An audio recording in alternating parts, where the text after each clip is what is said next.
Sans aucun doute, monsieur l'administrateur général, cher Olivier Faron, madame la directrice, je vais vous dire quelques mots sur Michel Minet et je suis très heureux d'avoir été choisi comme parrain ce soir en cet amphithéâtre.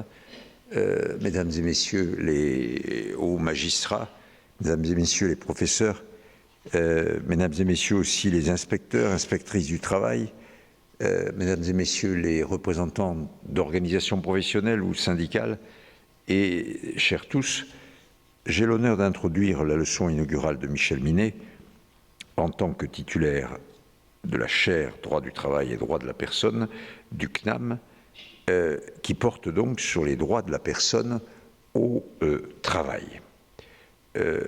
34 ans, 34 années à l'inspection du travail sur le terrain, dans plusieurs régions de France, puis en appui au contentieux et presque 20 ans d'enseignement. Le parcours et les travaux de Michel Minet témoignent d'une vie professionnelle qui, d'une part, porte une vision incarnée du droit, associant pratique et recherche, théorie et terrain, et d'autre part, d'une vie professionnelle tout entière au service de l'avancée des droits de la personne au travail et de l'effectivité de l'action de tous les acteurs sociaux et juridiques qui sont au cœur du système français des droits des personnes au travail. Pour revenir à l'origine, Michel Minet a soutenu sa thèse de doctorat en droit privé et sciences criminelles en 2000 au sujet de la quête de la personne en droit du travail contemporain, et il a amorcé dès lors une carrière universitaire combinant ses fonctions de directeur du travail et de personnalité qualifiée auprès des acteurs et des institutions et de professeur associé, comme vous venez de le dire, madame la directrice, en droit du travail à l'université de Cergy-Pontoise entre 1999 et 2007, puis ensuite au Conservatoire national des arts et métiers comme enseignant, chercheur responsable de l'équipe pédagogique nationale en droit social et membre du laboratoire interdisciplinaire pour la sociologie économique, ça veut dire très gentiment LISE, CNRS CNAM, axe de recherche sur le genre. Ma femme s'appelle Lise. Bon. Donc, ça m'a marqué naturellement. Au sein du CNAM, Michel Minet s'est toujours illustré par sa capacité pédagogique à éclairer les méandres du droit et la lecture des faits. Il consacre sa recherche et son enseignement à répandre le droit français et international du travail auprès de toutes les institutions professionnelles et juridiques et de tous les acteurs publics et privés agissant au quotidien dans le domaine des droits fondamentaux en matière d'emploi. Son enseignement se déploie en effet tout autant auprès des étudiants que des professionnels, et notamment il se consacre à la formation initiale des inspecteurs du travail, à l'égalité de la formation à l'égalité professionnelle et à la non-discrimination à l'Institut national du travail, ou à la formation des magistrats et des avocats à l'ENM, au Conseil national des barreaux ou à l'Académie de droit européen de Trèves. Il est également régulièrement invité dans plusieurs universités européennes. Ses recherches en droit, résolument à l'avant-garde, privilégient une approche multidisciplinaire et s'appuie sur des travaux de la sociologie et de la psychologie, tout en s'intéressant à la création et aux usages des règles de droit par les acteurs, ainsi qu'aux fonctions du droit du travail au niveau de l'environnement des travailleurs. Ces travaux portent principalement sur les droits de l'homme au travail, qu'il s'agisse des régimes particuliers de protection de son intégrité, que sont la santé au travail, l'organisation du travail, les régimes du temps de travail, ou des évolutions ayant vu émerger les principes d'égalité et de liberté en termes de droits effectifs qui se déclinent dans le cadre du droit des discriminations, de l'égalité professionnelle entre les femmes et les hommes et d'égalité de traitement. Michel Minet a collaboré à la rédaction de plus d'une vingtaine d'ouvrages, parmi lesquels les premiers ouvrages juridiques en France sur le sida et le droit du travail en 1999 et sur le droit du licenciement du salarié protégé en 2000. Il a publié seul 4 ouvrages, le premier sur le droit du temps de travail en 2004, puis le droit social international et européen en 2013 chez Erol, qui a reçu une mention spéciale du prix Francis Blanchard. Il a publié ensuite le droit du travail en pratique, toujours chez Erol en 2016, et puis le droit des discriminations dans l'emploi et le travail en 2016 aux éditions Larcier, avec une préface du président de la Chambre de la Cour de cassation, le président Frouin, et une postface de moi-même en tant que défenseur des droits. Sans oublier, tout à l'heure Olivier Faron en parlait, le MOOC sur ce que dit le droit sur les discriminations du travail, qui a été mis en ligne au printemps 2016 et auquel j'ai eu l'honneur de participer en parlant à la caméra et ainsi en m'adressant avec tous ceux qui ont participé à ce MOOC au grand public et aux entreprises utilisatrices de ce droit des discriminations au travail. Toujours actif dans les lieux où se traitent les enjeux relatifs à l'égalité professionnelle et aux droits fondamentaux en emploi, Michel Minet est membre du Conseil supérieur de l'égalité professionnelle entre les femmes et les hommes, du Conseil pédagogique et scientifique de l'Institut national du travail. Il a aussi été membre de l'Observatoire de la parité entre 2006 et 2013 et de 2005 à 2011 du comité consultatif de la Haute Autorité de lutte contre les discriminations et pour l'égalité, c'est-à-dire la HALD, qui a précédé le Défenseur des droits comme institution de la République ayant pour mission de lutter contre les discriminations.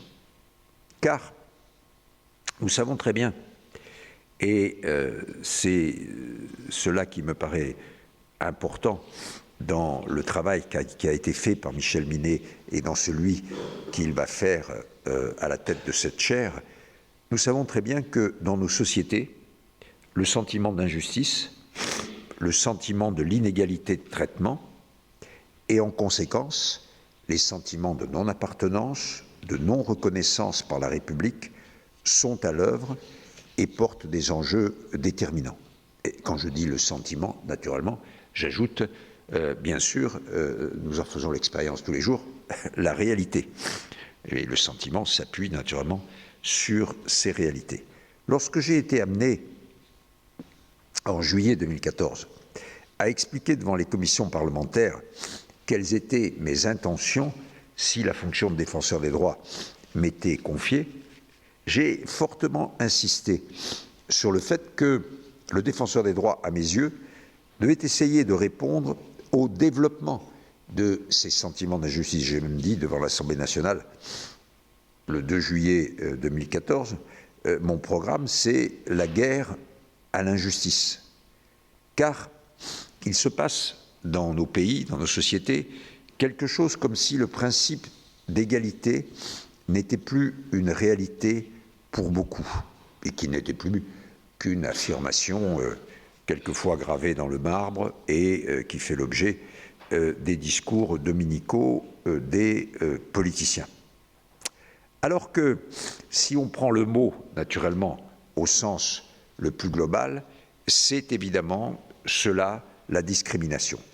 C'était de penser qu'il y a les uns et les autres, ou les unes et les autres, qu'il y a deux poids et deux mesures, et que la République ne nous embrasse pas tous et toutes de la même manière et ne tient pas la promesse qu'elle nous a faite de la même manière pour tous et toutes. Et l'emploi, c'est le premier facteur d'intégration dans la société, mais c'est aussi le secteur, le domaine dans lequel les discriminations sont le plus à l'œuvre. Les discriminations en emploi sont un facteur majeur d'atteinte à la cohésion sociale et aux principes républicains. Elles sont, pour nous, de très loin, le premier domaine de discrimination en France. Elles représentent à peu près, les discriminations dans l'emploi, la moitié des cas de discrimination que nous sommes amenés à traiter. Un cadre juridique a été mis en place depuis très longtemps, mais les recours étaient demeurés largement inopérants jusqu'aux années 2000. Longtemps, le droit des discriminations est demeuré une sorte de matière connue de quelques rares spécialistes, de quelques avocats, souvent engagés, sans offrir une protection concrète aux personnes.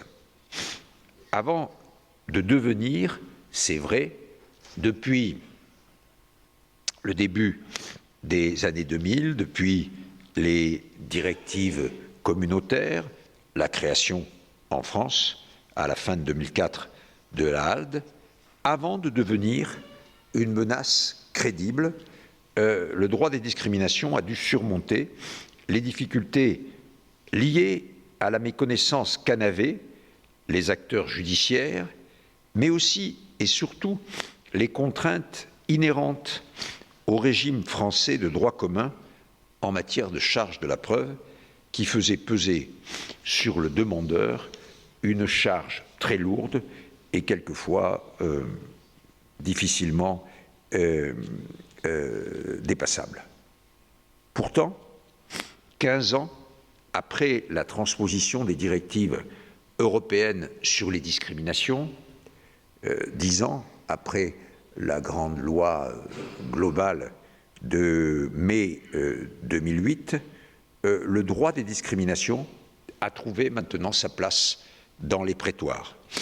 Et il est devenu un champ du droit à part entière, et en particulier la Cour de cassation, dans sa chambre sociale ou dans l'une des deux chambres civiles, fait un usage très actif et très positif des règles de non-discrimination. La juridiction administrative en fait de même aussi, par exemple, dans les rapports avec les services publics, qu'ils soient ceux de l'éducation, de l'hôpital ou d'autres. Le défenseur des droits a pour mission de concourir à l'effectivité de ce droit des discriminations, non pas parce que j'ai l'autorité de la chose jugée, je ne l'ai pas, mais parce que j'essaye de prévenir que ces discriminations se produisent ou qu'elles se poursuivent. Et Michel Minet a été constamment à nos côtés pour apporter une contribution significative dans les développements de cette nouvelle matière du droit.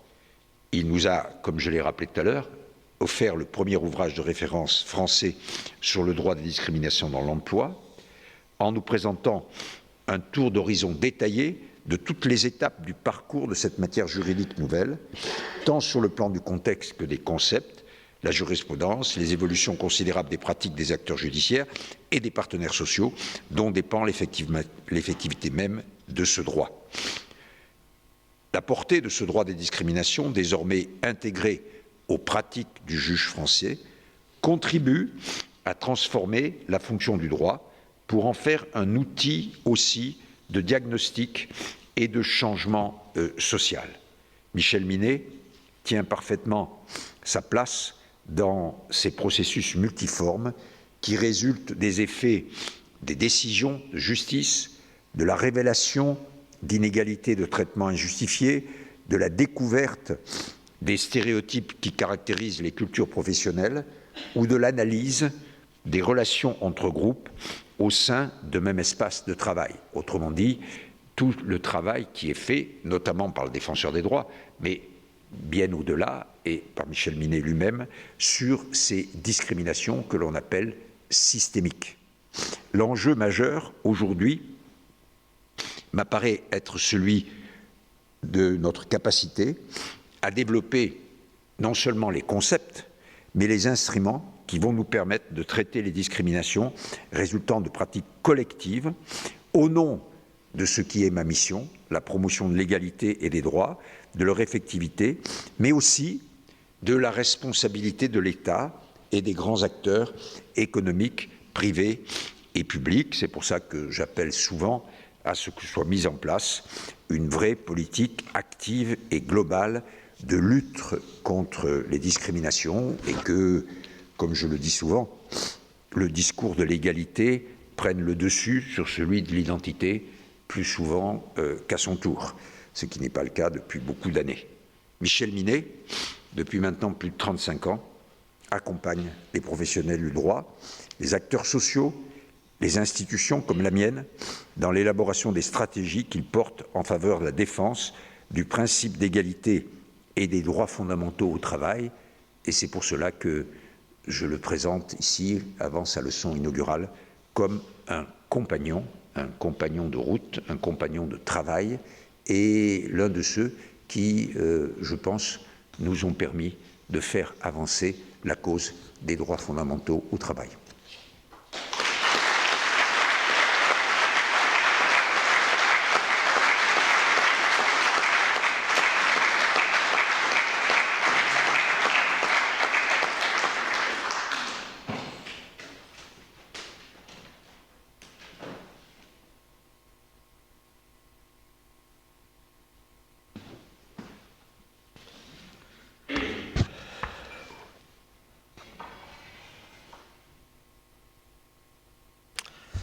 Monsieur l'administrateur général, cher Olivier Faron, Monsieur le défenseur des droits, un très grand merci pour votre parrainage. J'ai été très sensible à vos mots particulièrement aimables. Mesdames et Messieurs les conseillers de la Cour de cassation, chers collègues, chères familles, chers amis, chères auditrices et auditeurs, vous êtes aussi des professionnels dans votre secteur d'activité. J'exprimerai tout d'abord ma gratitude à mes collègues du CNAM pour m'avoir choisi pour la chaire droit du travail et droit de la personne. Je vais donc poursuivre l'œuvre commencée par ceux qui m'ont précédé et je salue en particulier Daniel Marchand. Je remercie toute l'équipe qui a préparé ce bel événement et en particulier Madame Sylvie Gann. L'intitulé de la chaire indique une évolution majeure du droit du travail qui met l'accent sur les droits attachés à la personne plutôt qu'à l'emploi. La loi récente pour la liberté de choisir son avenir professionnel s'inscrit dans cette perspective. La rencontre entre droit du travail et droit de la personne mérite donc de retenir notre attention. Ces droits de la personne, ce sont les droits de l'homme situés dans le travail. Ces droits découlent de la dignité de la personne humaine. Pour Jean-Maurice Verdier, qui nous fait l'honneur de sa présence ce soir, le travail est terre d'élection des droits de l'homme.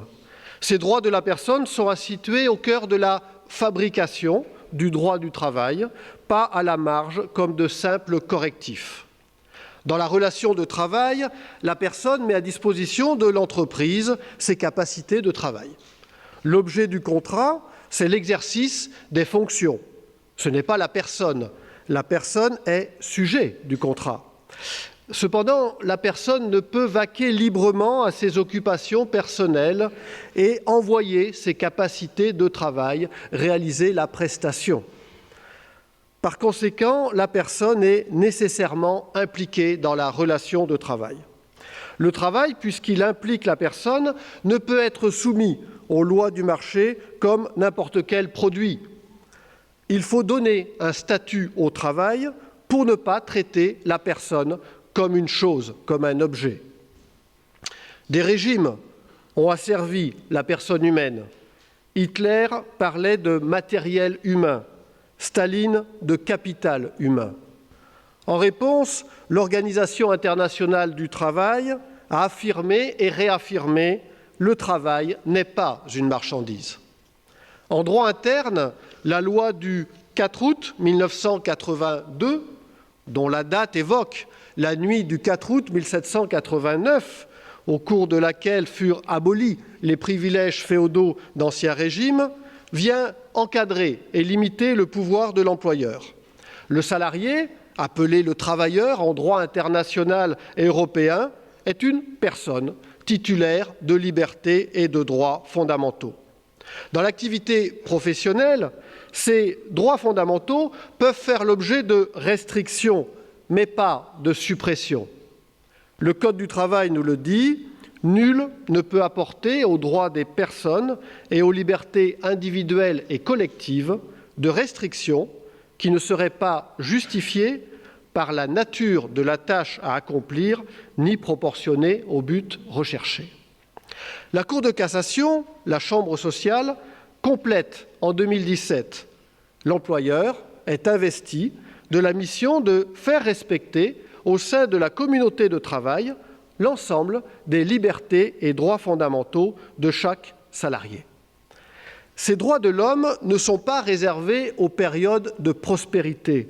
Au contraire, c'est en période de crise morale, culturelle, politique, quand la personne risque d'être oubliée, malmenée, que les droits de la personne sont le plus nécessaires, qu'ils doivent être défendus avec le plus d'intensité dans un contexte de concurrence normative.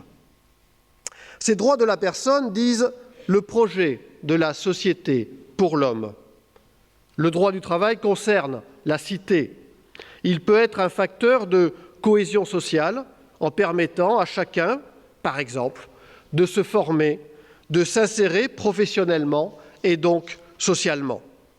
Le droit du travail peut être favorable à la démocratie, comme l'ont démontré Antoine Lyon-Caen et Antoine Jameau.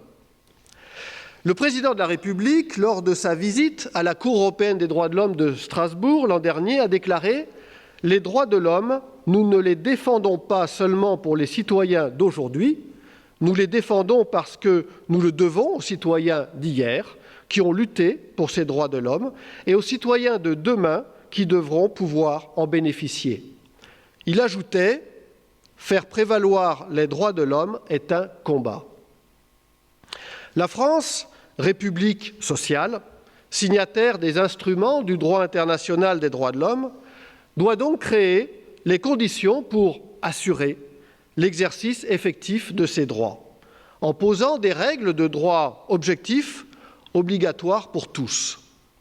L'État ne peut abandonner l'exercice de ces droits aux seuls droits subjectifs, individuels, dépendant de la volonté et des possibilités de chacun. A fortiori, l'État ne peut pas adopter de normes qui iraient à l'encontre des droits de la personne. L'État n'est pas au-dessus du droit. La loi doit respecter le droit. Pour la Cour européenne des droits de l'homme, ces droits sont des droits concrets et effectifs.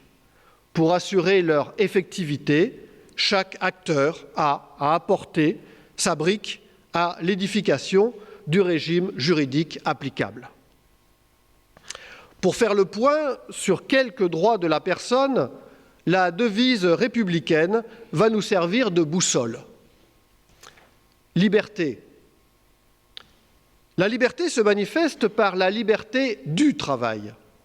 Le droit de gagner sa vie par un travail librement choisi ou accepté, nous dit le droit européen. La liberté du travail permet aux salariés de travailler pour plusieurs entreprises et de quitter son entreprise actuelle pour une autre. Cette liberté permet donc d'invalider ou de réduire la portée de clauses contractuelles, d'exclusivité, de non-concurrence, de dédit-formation.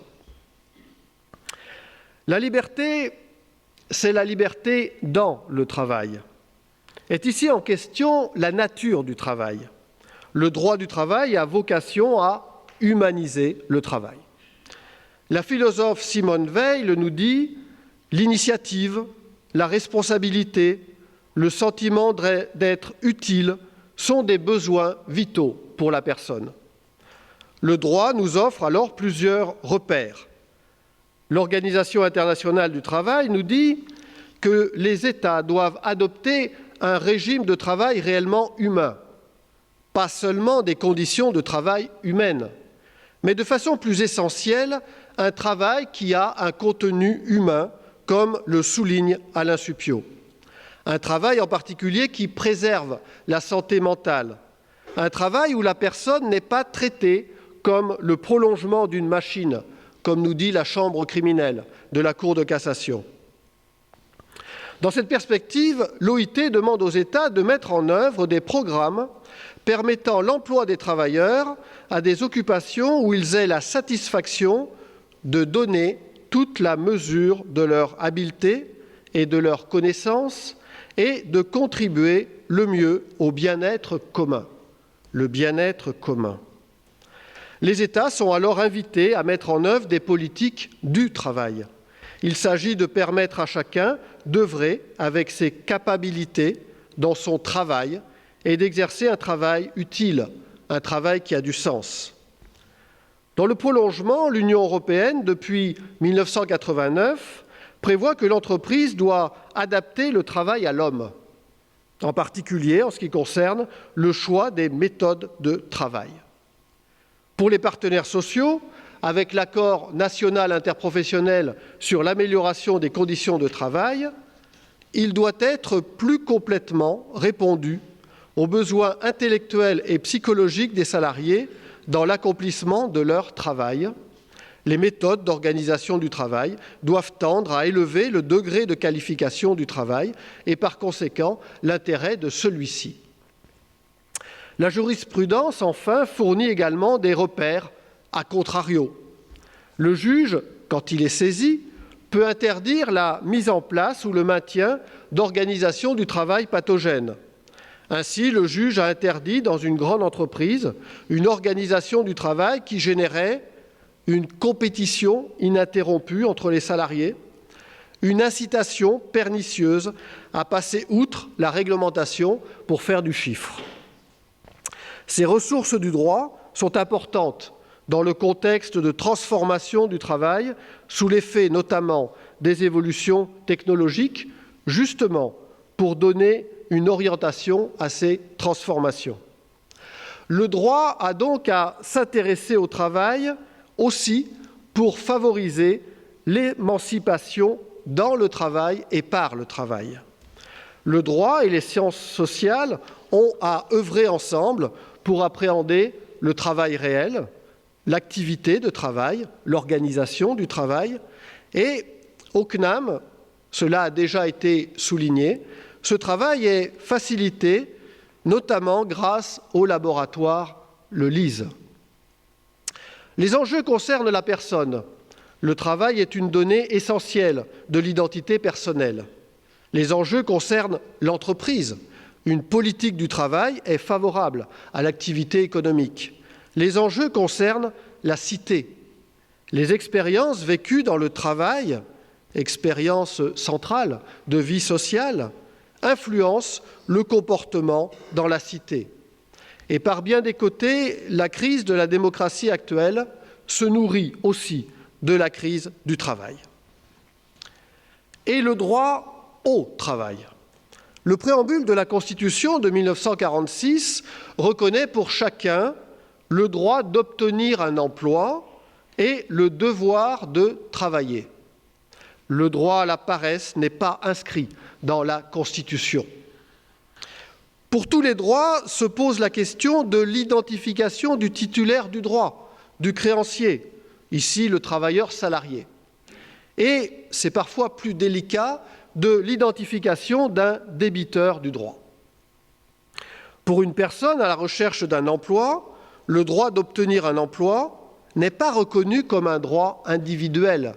Quel serait le débiteur? La question reste aujourd'hui sans réponse. Alors le Conseil constitutionnel fait peser l'obligation sur les pouvoirs publics. Les pouvoirs publics doivent poser des règles propres à assurer au mieux le droit pour chacun d'obtenir un emploi, une législation qui va être favorable à l'emploi pour le plus grand nombre. Pour une personne salariée dont le contrat de travail est rompu, le débiteur est l'employeur. Mais le droit à l'emploi n'est pas encore, reconnu comme un droit individuel du salarié opposable à l'employeur. Une tentative d'un salarié, validée par une cour d'appel, n'a pas abouti devant la Cour de cassation en 2017. Cependant, le mouvement est sans doute enclenché. À la croisée de la liberté du travail et du droit à l'emploi, il est jugé qu'en cas de saisie chez une personne au chômage, son ordinateur est insaisissable. Son ordinateur peut en effet être utilisé pour la recherche d'un emploi. Et son ordinateur est assimilé à un instrument nécessaire à l'exercice personnel d'une activité professionnelle. La liberté s'exprime, bien entendu, dans la liberté d'expression.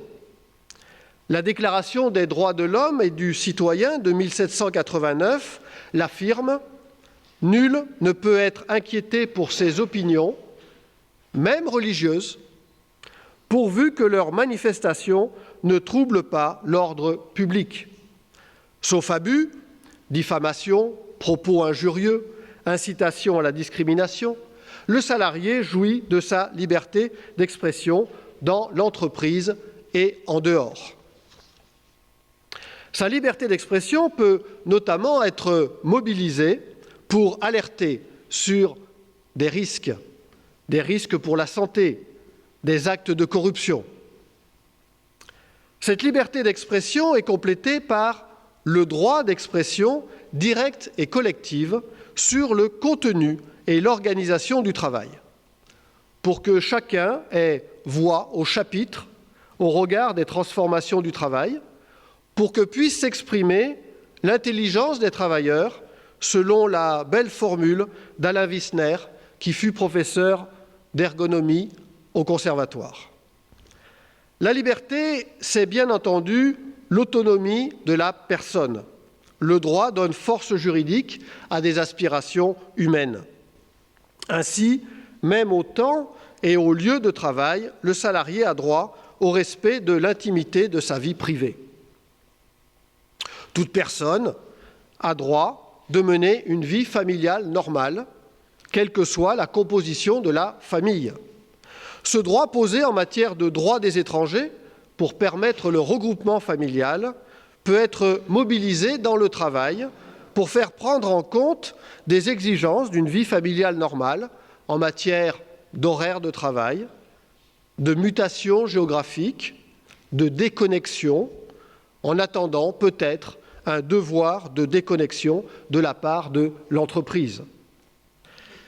Les législations adoptées depuis plusieurs années, qui ignorent les rythmes sociaux, qui banalisent le travail de nuit, le travail du dimanche, ne sont sans doute pas de nature à favoriser une vie familiale normale.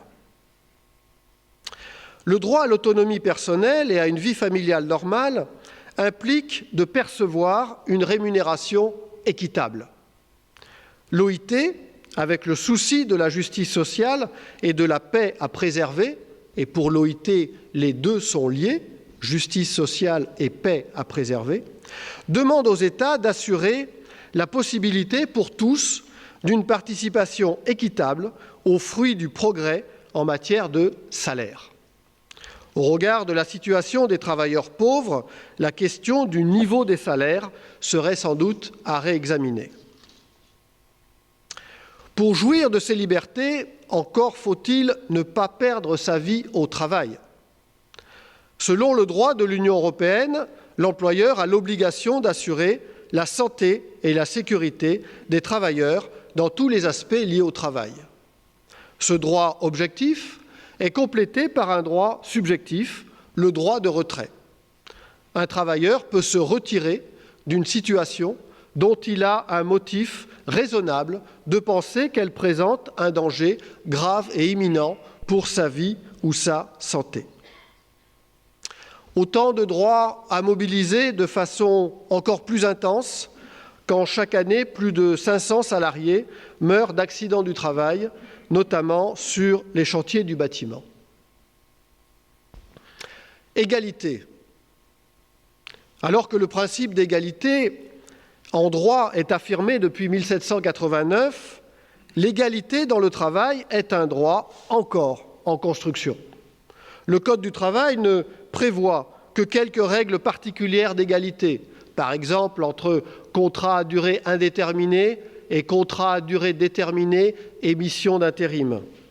C'est le juge, la Chambre sociale de la Cour de cassation, qui a posé le principe de l'égalité de traitement en 2008 entre les travailleurs d'une entreprise qui sont dans une situation identique, le cercle des égaux, au regard d'un avantage donné.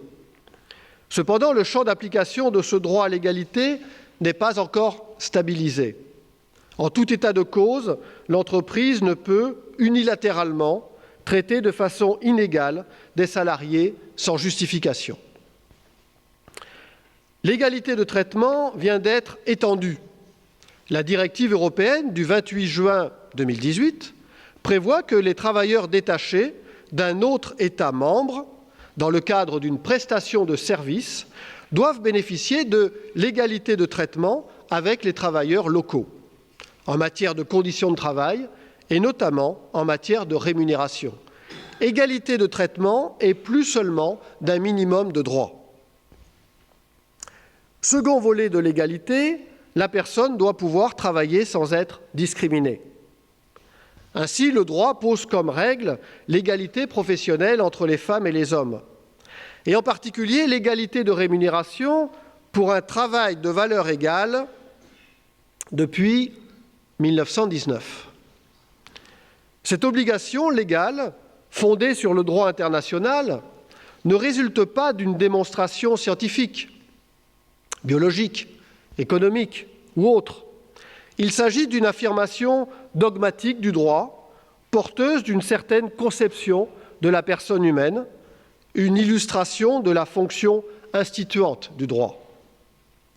Le droit interdit les discriminations, le traitement défavorable et injustifié d'une personne en lien avec ce qu'elle est ou ce qu'elle fait. Ces règles de non-discrimination sont nécessaires, indispensables, en complément du principe d'égalité, la loi commune. Mais ces règles ne doivent pas primer sur la règle d'égalité au risque d'aboutir à une balkanisation du droit.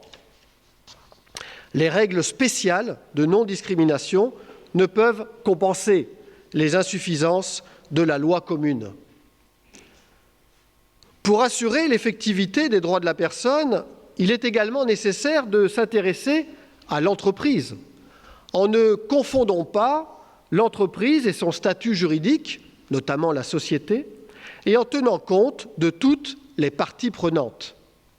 Il est nécessaire de s'intéresser aux différents droits applicables à l'entreprise, le droit des sociétés, la comptabilité, le droit fiscal, qui ont un impact important sur le travail et sur le droit du travail. Les inégalités entre entreprises ont des effets d'inégalité entre les salariés et sur l'exercice de leurs droits. Le Code du travail regarde encore trop chaque entreprise de façon isolée, alors que les entreprises sont souvent insérées dans des réseaux. Des entreprises exercent une influence déterminante sur d'autres et leur imposent des contraintes. Trop souvent, ce sont les entreprises en position de faiblesse qui doivent seules assumer les responsabilités en cas de dommage. Cependant, le droit offre des ressources pour remonter aux détenteurs du véritable pouvoir qui tire profit de l'organisation et peut être à l'origine du dommage.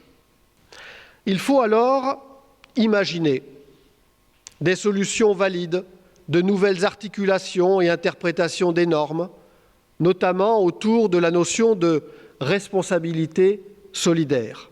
Imaginez. La vertu cardinale du juriste, c'est l'imagination créatrice, appliquée aux réalités, comme le soulignait Gérard Lioncan. Pour répondre à ces exigences en matière de responsabilité sociale et environnementale, des entreprises se sont dotées de règles et de pratiques volontaires. Cette RSE se juridifie. Un exemple. En 2013, l'effondrement de l'immeuble du Rana Plaza au Bangladesh provoquait la mort de plus de 1000 personnes. Ces personnes, en majorité des femmes, étaient employées en dehors des règles de sécurité dans la confection de vêtements pour de grandes marques occidentales. En réponse, la loi du 27 mars 2017 impose aux sociétés mères et entreprises donneuses d'ordre un devoir de vigilance à l'égard des conditions de travail chez leurs sous-traitants par la mise en œuvre d'un plan de vigilance publique pour prévenir les atteintes graves aux droits de l'homme. Ce texte, en vigueur, est devenu une référence pour l'élaboration d'un instrument international juridiquement contraignant. La RSE se judiciarise, par exemple en matière de licenciement économique. La Cour de cassation, la Chambre sociale, reconnaît la responsabilité de la maison mère dans des affaires où la filiale a été obligée de licencier ses salariés à cause de la maison mère. Autre niveau. Entre les États membres de l'Union européenne, les traités fixent comme règle l'égalisation dans le progrès. Cette règle est trop souvent oubliée, surtout depuis 2008.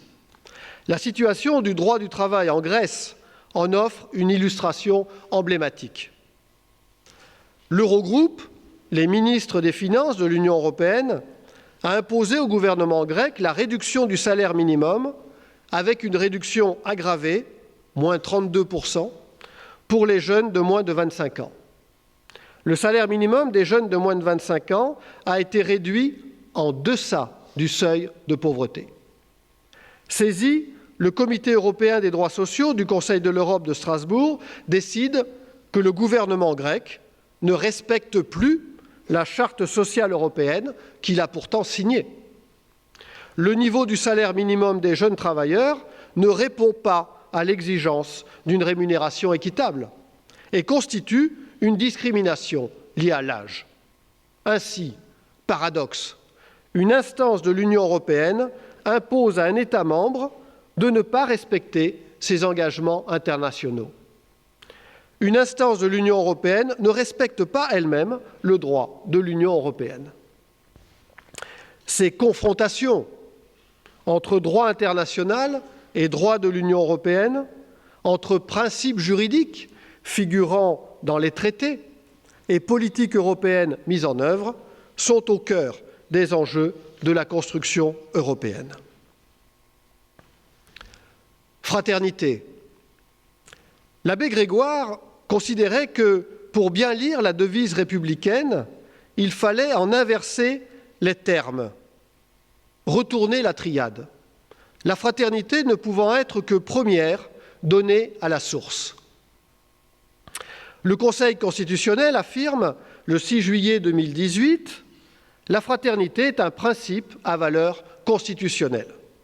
Cette décision confirme que la fraternité a un contenu juridique. Dans l'affaire en cause, du principe de fraternité découle la liberté d'aider autrui dans un but humanitaire, sans considération de la régularité de son séjour sur le territoire national. La liberté dans la fraternité, comme l'exprimait André Malraux. Cette décision constitutionnelle a une portée technique. Le principe de fraternité doit être appliqué par le pouvoir législatif dans l'élaboration des lois, par la justice. Cette décision a aussi une portée symbolique, instituante, concernant les liens entre les personnes, en mettant l'accent sur l'entraide, sur l'altruisme, pour faire société, plutôt que sur la peur, le repli, la seule maximisation de ses intérêts individuels. Cette affaire est une illustration du combat pour le droit, selon la formule du grand juriste Jhering. Des acteurs sollicitent les potentialités du droit pour transformer le droit applicable sur une question donnée. Le droit nous dit alors le monde tel qu'il devrait être. La fraternité peut se manifester dans le travail. Chaque travailleur doit prendre soin, en fonction de sa formation et de ses possibilités, de sa santé et de sa sécurité, ainsi que de celle des autres personnes concernées par ses actes ou ses omissions au travail. Le salarié ne doit rien faire qui porte atteinte à la santé d'autrui, ses collègues, les usagers, les clients. Mais au-delà, le salarié a une obligation de faire pour prendre soin d'autrui. À défaut, sa responsabilité peut parfois être engagée, la responsabilité contrepartie de la liberté. La fraternité se mue en solidarité et s'exprime avec les libertés individuelles d'exercice collectif. La liberté syndicale, ouverte aux salariés, aux employeurs, de plus en plus aux travailleurs indépendants, permet l'exercice de plusieurs prérogatives, dans une conception de solidarité large pour tous ou dans des conceptions de solidarité plus étroites, et ressurgit alors le terrible « nous et eux ». Le droit à la négociation collective peut à tous les niveaux porter sur l'exercice effectif des droits de la personne, en veillant à inclure les personnes en situation précaire au regard de la nature du contrat ou situation précaire au regard d'une faible qualification. L'action judiciaire syndicale peut s'exercer dans l'intérêt collectif de la profession, au-delà des seuls intérêts des adhérents de l'organisation. Depuis un arrêt de la Cour de cassation de 1913, qui a admis l'action d'un syndicat de la viticulture contre des individus qui se livraient au mouillage du vin, infraction assurément grave. Le droit de grève par la grève de solidarité peut, avec quelques précautions, être exercé pour soutenir un salarié ou des salariés d'autres entreprises. Enfin, l'élection de représentants du personnel, délégués du personnel, membres du comité social et économique, peut permettre de disposer d'élus titulaires d'un droit d'alerte efficace en cas d'atteinte aux droits des personnes. Ils peuvent saisir l'employeur, qui sera donc informé, et le cas échéant, le juge, pour faire cesser cette atteinte. Une administration veille au respect des droits de la personne. Selon le doyen Carbonnier, l'application du Code du travail est placée sous la vigilance directe d'un corps de fonctionnaires dont la gravité et la rigueur sont hors de conteste. L'ordre public s'incarne dans un personnage vivant. L'inspecteur du travail est là, sur les lieux mêmes de l'exécution du contrat. Ce contrat de travail, comme tout contrat, n'est pas un montage juridique binaire, mais ternaire. Tout contrat a besoin d'un garant. Ce garant, c'est le juge. Le droit au juge est donc essentiel. Le juge saisi peut faire cesser toute atteinte aux droits des personnes. Il peut faire réparer l'atteinte aux droits des personnes par la réparation intégrale des préjudices. Le digeste du droit romain, applicable autour de la Méditerranée, établi au VIe siècle, le dit déjà, la justice doit rendre à chacun ce qui lui est dû. Ces droits de la personne font l'objet de discussions quant à leur portée, quant à leurs usages possibles, et il ne faut jamais confondre la règle et l'usage de la règle par les acteurs. Quant à leur liste, le catalogue de ces droits relève d'une écriture continue. Quant à leurs bénéficiaires, leur champ d'application s'étendent lentement. Les travailleurs salariés, oui. Les travailleurs en situation précaire, parfois. Les travailleurs indépendants, rarement. Les travailleurs étrangers sans titre de travail, exceptionnellement. Dans ce travail, le juriste nomme. Il qualifie juridiquement les faits, il interprète le sens des textes, il formule des jugements. Le droit est d'abord langage, une langue à la fois conservatrice, qui doit assurer la sécurité juridique des personnes, des décisions, et une langue également rebelle. Une langue qui résiste aux modes et à la déliquescence de la langue commune. Mal nommer les choses ajoute au malheur de ce monde. Le propos philosophique d'Albert Camus s'applique pleinement aux exigences du droit. Voici donc quelques questions sur lesquelles je souhaite continuer à travailler dans les années à venir avec mes collègues, à Paris, en région, avec l'outre-mer, avec les acteurs publics et, c'est tout à fait essentiel, avec les acteurs professionnels, avec les organisations professionnelles d'employeurs et de salariés, avec les associations, avec les entreprises, continuer à établir des ponts entre le monde de l'entreprise, le monde du travail et le monde de la recherche. Il s'agit donc de permettre l'accès et le partage du savoir, notamment en droit du travail, pour aider chacun à trouver sa place dans le monde du travail et dans la cité, en fidélité à l'œuvre de l'abbé Grégoire. Thucydide nous avait prévenu, il faut choisir, se reposer ou être libre. Si nous sommes là ce soir, je crois que nous avons choisi. Nous avons donc du travail, nous le réaliserons ensemble, ce sera parfois rugueux, mais j'espère que dans l'ensemble, ce sera dans la joie. Je vous remercie.